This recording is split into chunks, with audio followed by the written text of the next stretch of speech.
എല്ലാവർക്കും നമസ്കാരം. ഇന്നത്തെ വാർത്താ വിശേഷങ്ങളിലേക്ക് സ്വാഗതം.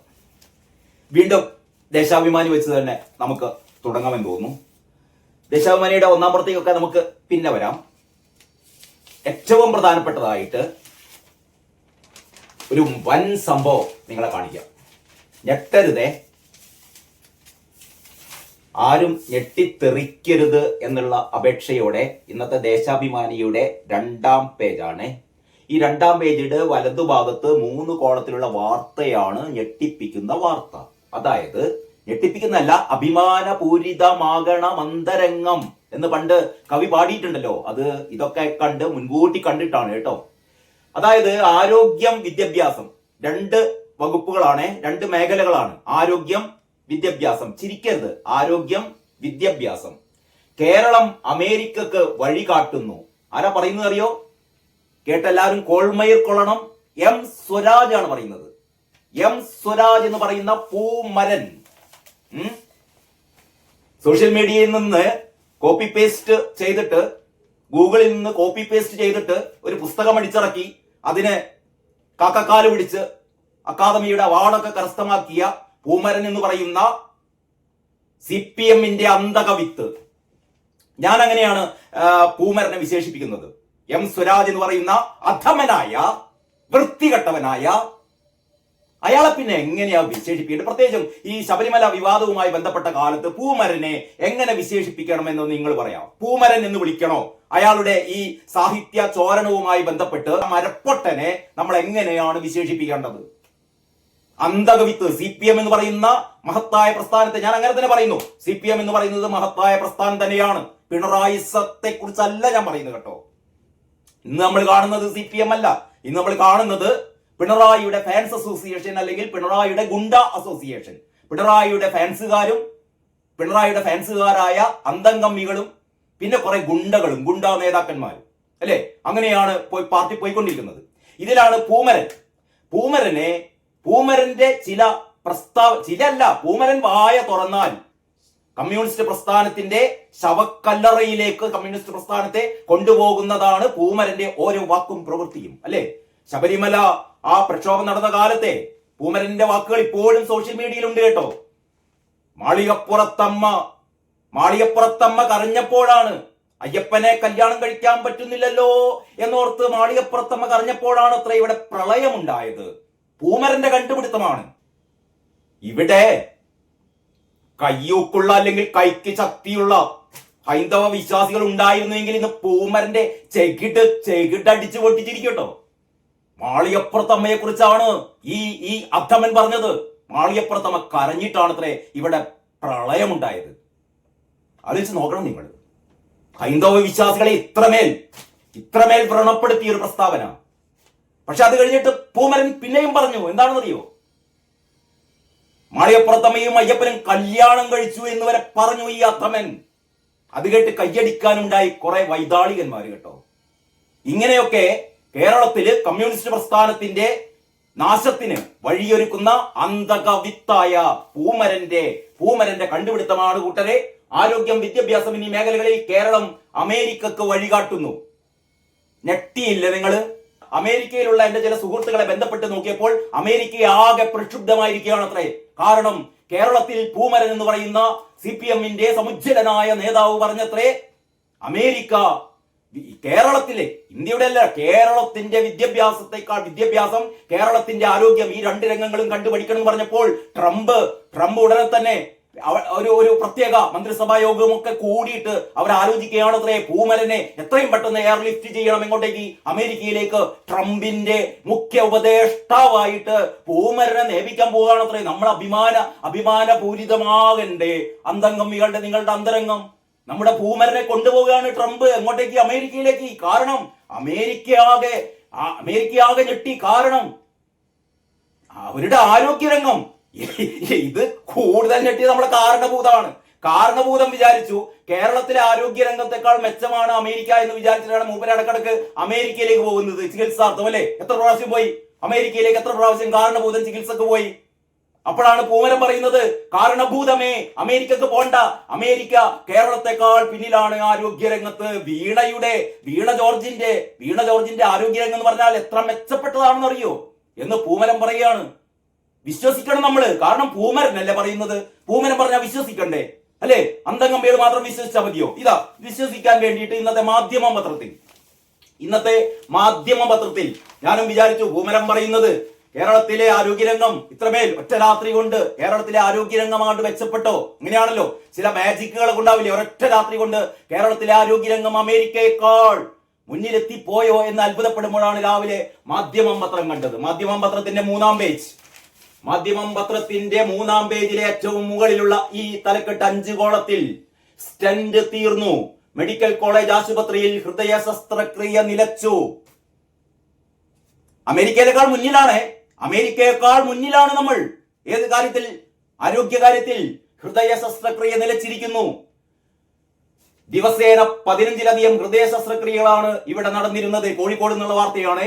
മെഡിക്കൽ കോളേജ് ആശുപത്രിയിൽ സ്റ്റോക്ക് ഉണ്ടായിരുന്ന സ്റ്റെന്റ് ഉൾപ്പെടെ ഉപകരണങ്ങൾ തീർന്നതോടെ കാത്ത് ലാബിന്റെ പ്രവർത്തനം നിലച്ചിരിക്കുകയാണ്. ഹൃദയത്തിന്റെ ബ്ലോക്ക് തീർക്കാനുള്ള ആൻജിയോപ്ലാസ്റ്റി, ആൻജിയോഗ്രാം ചികിത്സക്ക് ആവശ്യമായ സ്റ്റെന്റുകളാണ് തീർന്നത്. ഇതോടെ പാവപ്പെട്ട രോഗികളുടെ ആശ്രയമായ മെഡിക്കൽ കോളേജിൽ ഹൃദയ ശസ്ത്രക്രിയ മുടങ്ങിയിരിക്കുന്നു. പൂമര, അധമ, വൃത്തികെട്ടവനെ, കണ്ടിട്ടുണ്ടോടോ നീ ഈ മാധ്യമത്തിലെ വാർത്ത?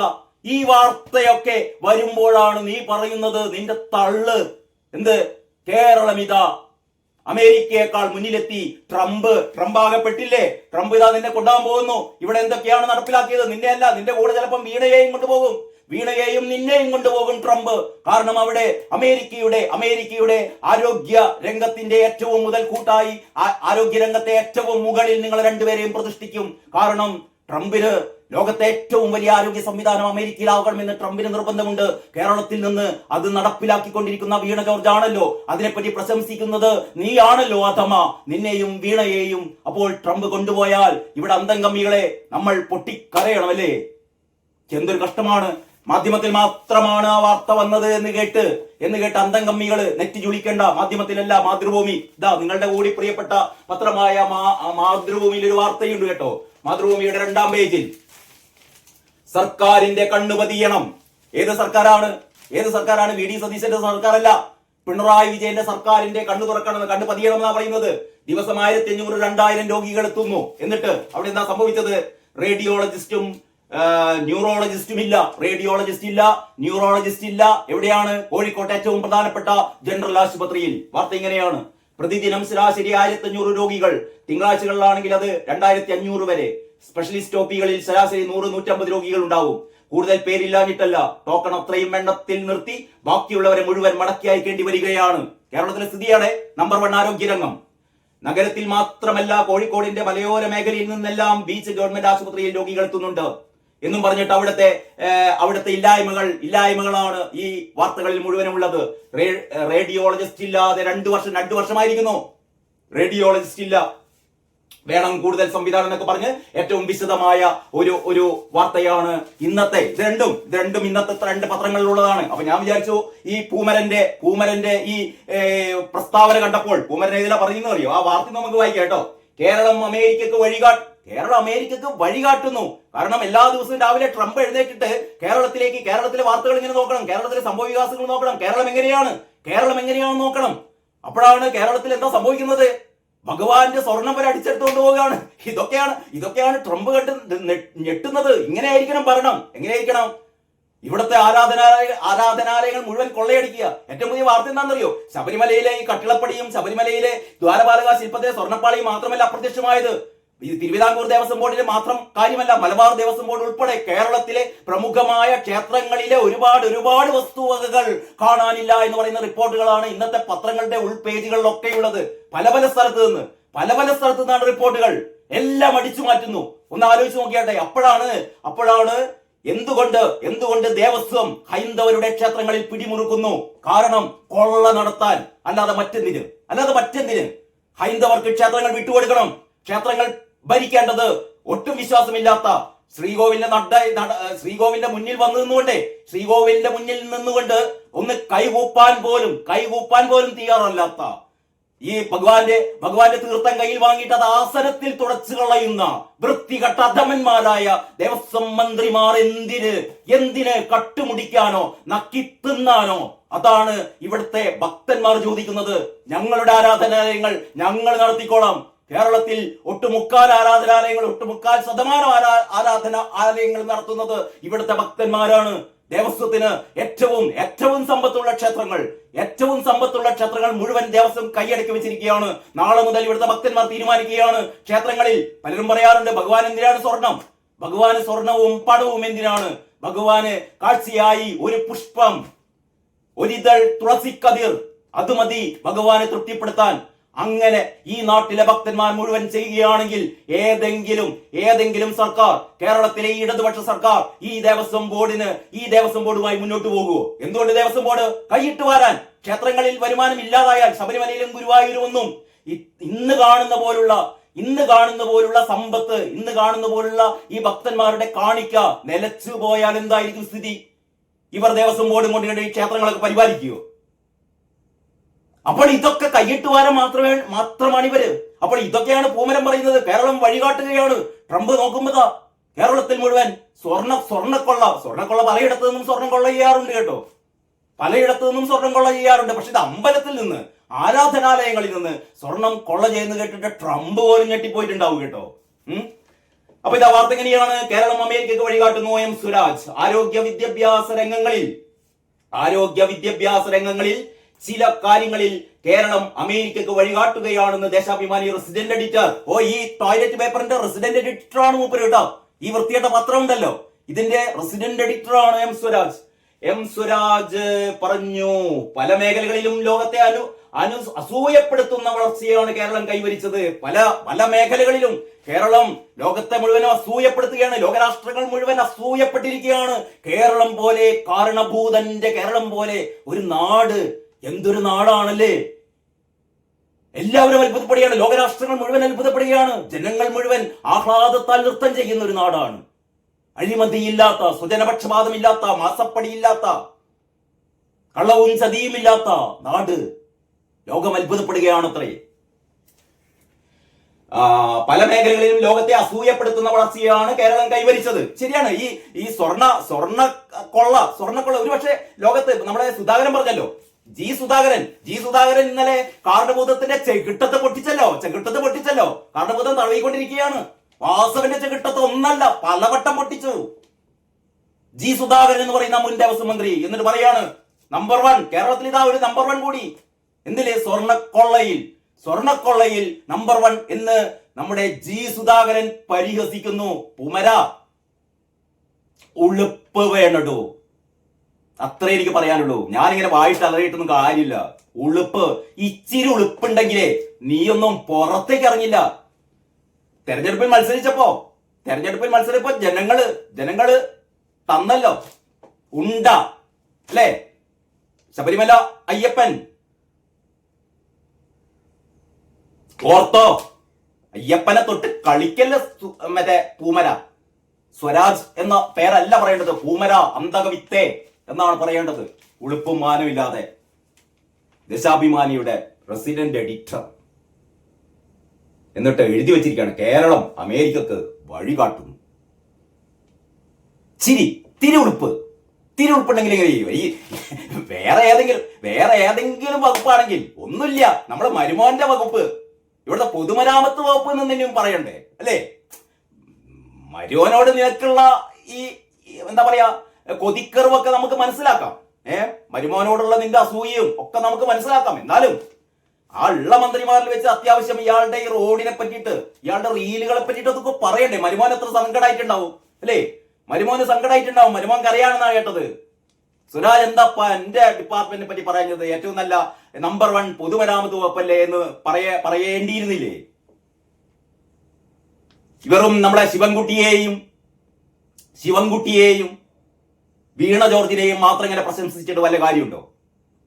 ആരോഗ്യ വകുപ്പിന്റെ കാര്യങ്ങളൊക്കെ എണ്ണി പറയാൻ തുടങ്ങിയാലേ ഇതാ ഇന്നോ നാളെയോ, എനിക്ക് തോന്നുന്നു നാളെയാണെന്ന് തോന്നുന്നു, നമ്മുടെ ഹർഷീന, കോഴിക്കോട്ടുകാരിയായ ഹർഷീന വീണ്ടും സെക്രട്ടേറിയറ്റ് പഠിക്കൽ സമരം ചെയ്യാൻ പോവുകയാണ് കേട്ടോ.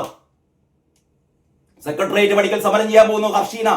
സർക്കാർ ആശുപത്രിയിൽ വെച്ച് ശസ്ത്രക്രിയ നടത്തിയപ്പോൾ ഹർഷീനയുടെ വയറ്റിനുള്ളിൽ കത്രിയെ വെച്ച് തുന്നിക്കൂട്ടി വിടുകയായിരുന്നു. 5 വർഷത്തോളമാണ് ആ വീട്ടമ്മ വയറ്റിൽ കത്രികയുമായി നടന്നത്. അവസാനം ചികിത്സാ ചെലവിനുള്ള പണം തരണേ എന്ന് വീണ ജോർജിന്റെ കാല് പിടിച്ച് അപേക്ഷിച്ചിട്ടും വീണ ജോർജ് നിഷ്കരണം തട്ടിക്കളയുകയായിരുന്നു. കടക്കസത്തെ പുറത്ത് എന്നാ പറഞ്ഞത്. നിനക്ക് പൈസയോ എന്നാണ് കണ്ണുരുട്ടിക്കൊണ്ട് വീണ ജോർജ് അട്ടഹസിച്ചത്. ആ പാവം വീട്ടമ്മ സെക്രട്ടേറിയറ്റിന് മുന്നിൽ വീണ്ടും സമരം ചെയ്യാൻ പോവുകയാണ് കേട്ടോ. അവിടെ ആശാവർക്കർമാരുണ്ട്, അറിയാലോ. നീതി തേടി വീട്ടമ്മമാർ എത്രയാണ് സെക്രട്ടേറിയറ്റിന് മുന്നിൽ സമരം ചെയ്തുകൊണ്ടിരിക്കുന്നത്. അപ്പോഴാണ് പൂമരം പറയുന്നത് അമേരിക്ക അങ്ങനെ നോക്കിക്കൊണ്ടിരിക്കുകയാണ് അത്രേ ഇവിടുത്തെ വിദ്യാഭ്യാസ രംഗത്തിന്റെ പുരോഗതി. ആ വിദ്യാഭ്യാസ മന്ത്രിയെയും കൂടി കൊണ്ടുപോകണം കേട്ടോ. ശിവൻകുട്ടിയും ട്രംപിന്റെ കൂടെ പോട്ടെ, അമേരിക്കയിലെ വിദ്യാഭ്യാസം നന്നാക്കട്ടെ ശിവൻകുട്ടി. ഇവിടുത്തെ വിദ്യാർത്ഥികളാകെ രക്ഷപ്പെടും. കാസർഗോഡ് കുമ്പളയിൽ ഉണ്ടായ ഒരു സംഭവം ഞാൻ അടുത്ത വീഡിയോയിൽ അത് പറയാം. കാസർഗോഡ് കുമ്പളയിൽ ഉണ്ടായ ഹമാസിന് വേണ്ടിയിട്ട് ശിവൻകുട്ടി നടത്തിയ വീരസാഹസിക കഥകളെ കുറിച്ച് ഞാൻ അടുത്ത വീഡിയോയിൽ പറയാൻ കേട്ടോ. അപ്പൊ ഇതാണ് ഈ വാർത്തയുടെ ബാക്കി ഭാഗം കൂടി ഒന്ന് വായിക്കട്ടെ. വിദ്യാഭ്യാസ രംഗത്തെ ജനകീയ സ്വഭാവത്തിൽ അമേരിക്കയേക്കാൾ മുന്നിലാണ് നമ്മൾ. 5 വയസ്സ് കഴിഞ്ഞാൽ സ്കൂളിൽ പോകാതെ തെരുവിൽ അലയുന്ന ഒരു കുട്ടി പോലും കേരളത്തിൽ ഉണ്ടാവില്ല. എന്നാൽ അമേരിക്കയിലെ സ്ഥിതി എന്താണെന്നറിയോ? അതല്ല അവിടുത്തെ സ്ഥിതി. പുസ്തകവും അക്ഷരവും അന്യമായ അനാഥ ബാല്യങ്ങൾ അലഞ്ഞു തിരിയുന്ന നാടാണ് അമേരിക്ക. അമേരിക്ക എന്ന് പറഞ്ഞാൽ പുസ്തകമില്ലാത്ത അനാഥ ബാല്യങ്ങൾ ഇങ്ങനെ അലഞ്ഞു തിരിയുകയാണ് അത്രേ അമേരിക്കൻ തെരുവുകളിലൂടെ. കേരളത്തിലോ എന്താണ്? കുട്ടികളൊക്കെ അട്ടപ്പാടിയിലേക്ക് ഒന്ന് പോയി നോക്കണം. കാടിന്റെ മക്കൾക്കൊക്കെ നൽകിക്കൊണ്ടിരിക്കുന്ന വിദ്യാഭ്യാസത്തിന്റെ ഗുണനിലവാരം കാണണമെങ്കിൽ പോയി നോക്കണം എന്നാണ് പറയുന്നത്. സ്കൂളിലേക്ക് അയക്കുന്ന കുട്ടി വെള്ള പുതച്ചിട്ടാണ് തിരിച്ചു വരുന്നത്. അവന് സ്കൂൾ ഷെഡിന്റെ മുകളിൽ കയറിയാൽ അവനെ കൊല്ലാൻ വേണ്ടിയിട്ട് ഇലക്ട്രിക് കമ്പികൾ പാകിയിട്ടുണ്ട്. കുട്ടികളെ കൊലക്ക് കൊടുക്കുന്ന വിദ്യാഭ്യാസ മന്ത്രി അല്ലേ? ഒരു പാവം കുട്ടിയെ കൊന്നില്ലേ? സ്കൂളിൽ വെച്ച് പാമ്പ് കടിച്ച് മരിച്ചില്ലേ? സ്കൂൾ മുറിയിൽ വെച്ച്. അപ്പോഴാണ് പഞ്ചനക്ഷത്ര ഹോട്ടലുകളെ തോൽപ്പിക്കുന്ന സ്കൂളുകളാണ് അത്രേ. ഉള്ളിൽ മൂർഖൻ പാമ്പാണ്. ഒരു പാവം പെൺകുട്ടി പാമ്പ് കടിച്ച് മരിച്ച എന്തെങ്കിലും കേട്ടിട്ടുണ്ടോ? അമേരിക്കയിൽ നടപ്പാക്കണം. പൂമരം പറയുന്നതൊക്കെ അമേരിക്കയിൽ നടപ്പാക്കണം എന്നാണ്. ക്ലാസ് മുറിയിൽ പാമ്പിനെ വളർത്തണം.